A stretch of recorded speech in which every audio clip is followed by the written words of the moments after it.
Everyone, so just to give you a quick rundown here, this is the engine that's going to be going into the 1975 Caprice.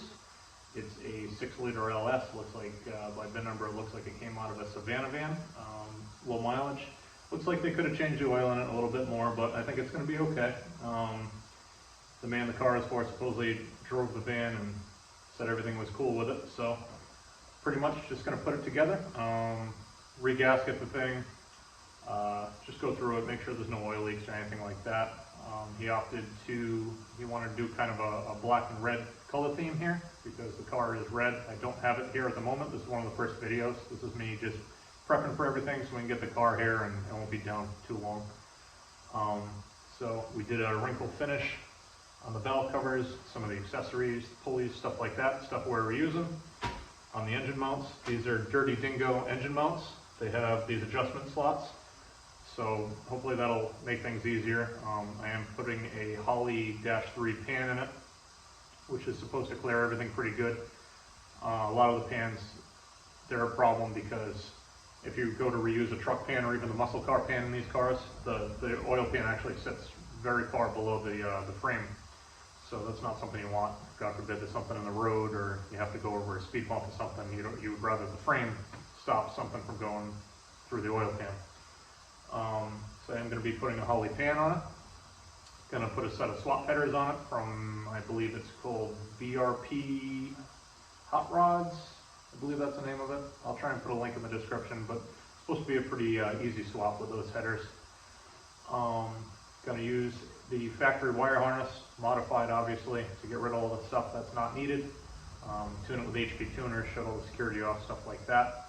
It's going to have a stop cam in it for now. I'm going to try and use truck intake, but that's still up in the air, just for looks, because it is a pretty nice car, and he wants to, be able to show it off at a car show and not be ashamed of it. So everything went together pretty smooth so far. Like I said, I don't have the car here yet, so it's going to be a little bit of a feat because I haven't worked on one of those yet. So we're going to be putting the fuel tank in from a 96 Impala SS and 30 setup to be EFI. Here the frames are very similar on them, so hopefully that'll be pretty easy. Other than that, I'm not going to bore you with putting all this stuff together. I'm still going to clean up all the surfaces and stuff that have paint on them and get it ready to so the gaskets seal good. Put all new gaskets in it. Freshen it up, new plugs, tune up, that kind of thing. Make sure everything's cool with it. New timing set, all the stuff you kind of want to do in the oil pump just to make sure that everything's good before you. If you have it down this far, you want to just take care of all that stuff now.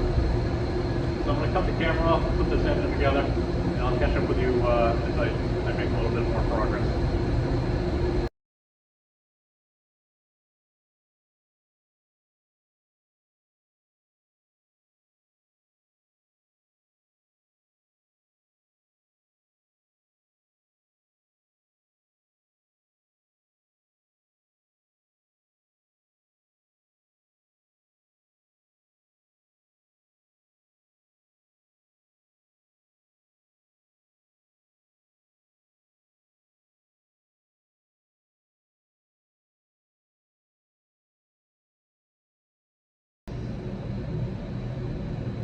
Car, 1975 Chevy Caprice convertible.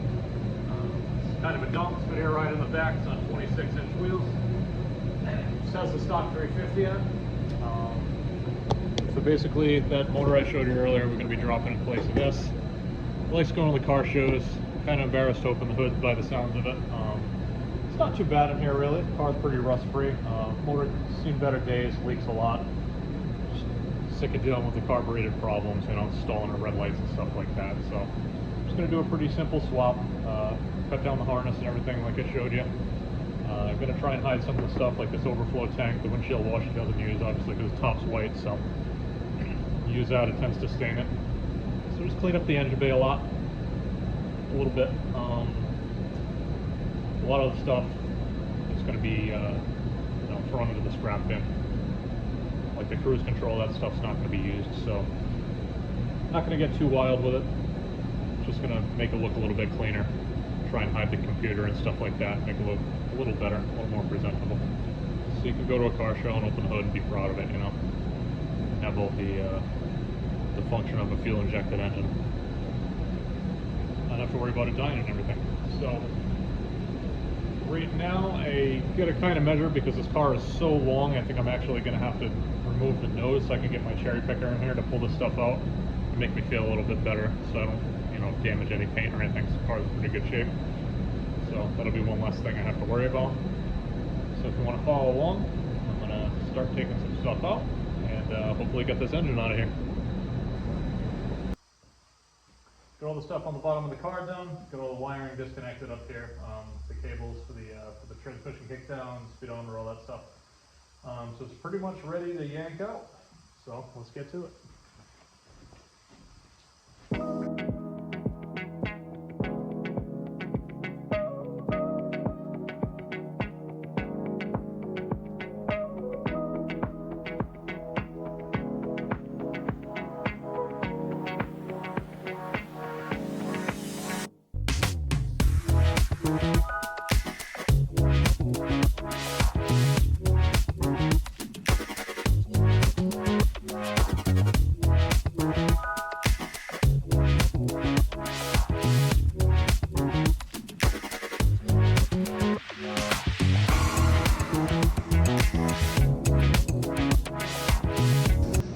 The engine's all out, the messy part's over.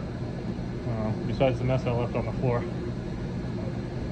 My baggie failed over the tail shaft. It never works, I don't know why I keep trying it. In reality, I should have drained the transmission.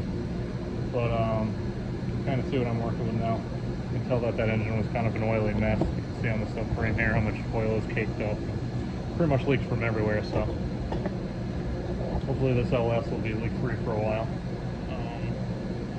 So now I get the task of just kind of going through all this wiring, all that stuff, pulling the stuff I don't need out, clean up the engine back. Like I said, get rid of a couple things like the overflow tank for the coolant and the washer fluid reservoir over there. Just try and make it look a little bit better. Get some new engine mounts to go in, just stock replacement. Should work with those dirty dingo mounts. Gonna have to do some exhaust work because that exhaust is not gonna work with this motor the way it's set up as it is. Figure out what I need for power steering lines, but that's pretty much it. Do a little bit of work in here, reroute some stuff, and then get it ready to put the new engine in. One thing I always try to do, and especially with a car that's this nice, is you don't really want to be tugging on the engine hoist and trying to pull it over the front of the car. So if you have the room, it's nice just to jack the engine up as high as you can get it, and instead of fighting with those little wheels on the engine hoist trying to roll. Car's usually easy enough without the engine in it to just push out of the way. So did that, didn't even come close to hitting anything. It's kind of the way you want to do one of these.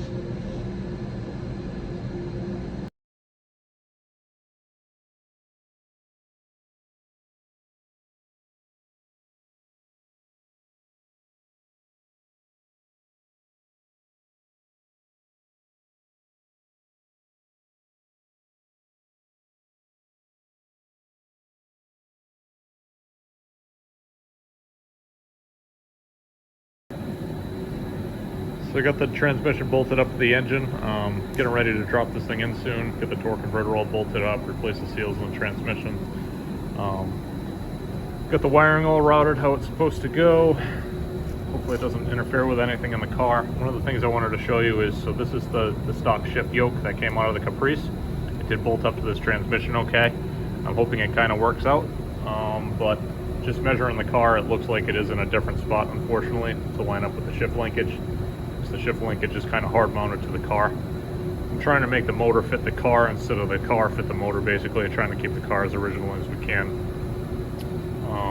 So just don't want to start moving stuff around in case he ever wants to go back and just, you know, you never want to go changing up stuff too much on a car like this.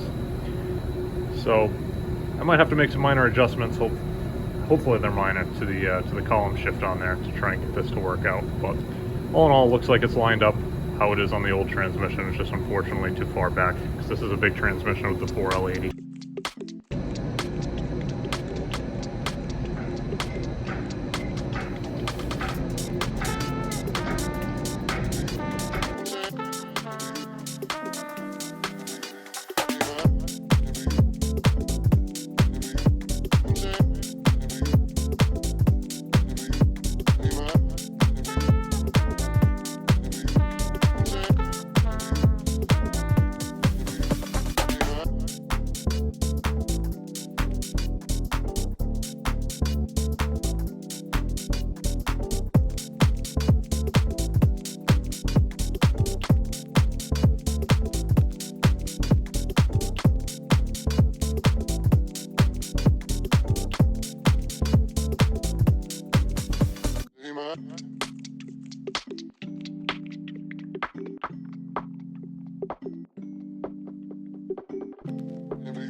So this cross member is in, that I just put in here, and I just wanted to show you guys something because I don't really like how this is right now. So this came from BRP Hot Rods. It's a you know, a swap cross member for this style car. It's made for the specific car, and with this 4L80E in it, and probably any transmission, I don't think it's anything to do with just the weight of this, because it's probably not much difference. If you take this and you hit it decent, like it really bounces pretty good. So I'm guessing, like, if you were to put some miles on your car, the whole time you're driving this thing, that thing's going to be flopping around in there, and eventually it's going to start cracking tubing, probably at the welds or at the ends, because the ends are just crushed shut, drilled to mount to those brackets. So I'm going to go ahead and kind of reinvent the wheel here and just try and brace this thing up, because I don't really like how it is, but it's just something to think about before you guys go and buy one of these, that you're probably going to have to do something, because I wouldn't want to leave it as is like that.